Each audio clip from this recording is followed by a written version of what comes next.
Leadership isn't about achievements. It's about transformation. I'm going to share a story, and this goes way, way back.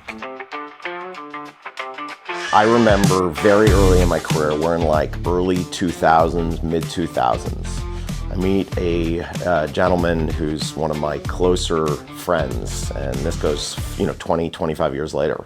And I remember sitting with Floyd, and Floyd was in Vancouver. I said, Floyd, you gotta come home. And he said, I don't understand. What do you mean I gotta come home? I said, we need you because we're gonna transform something together. And what was great about it, there was no hierarchy. There was no, hey, you're gonna do this and I'm gonna do that. Floyd jumped on a plane and came home, and we started working on a brand together. And the two of us spent more time together in that year than probably all of the time in the future.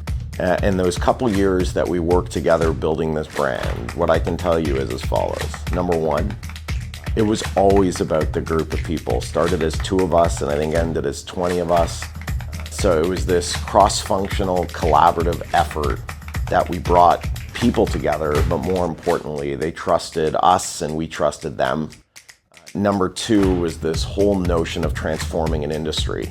This notion of, talk, text, 10-4, no one will understand it. But it was the first of its kind in Canada. And so we never thought about being leaders. We actually spent all the time saying, how can we transform and do something great for the customer? And that was one of the big aha moments for me, because all we were fixated on was our target market, who our customer was.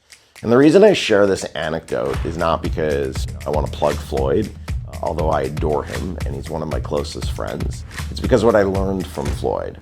And if you go all the way into the future and you look back and you say, how does friendships evolve? Does leadership thrive? It thrives when you work with people that challenge you. It thrives when you work with people you trust.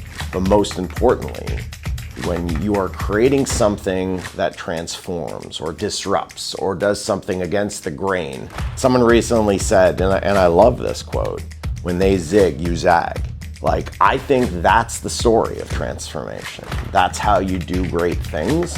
And I'm honored to be able to reflect on stories like this from 20 years ago, because it was those individuals that I was able to foster and collaborate that changed my own thinking and left an imprint on me as a leader.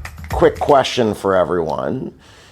Now that the journey has changed you, what has become of you as a leader, or how has your leadership style evolved?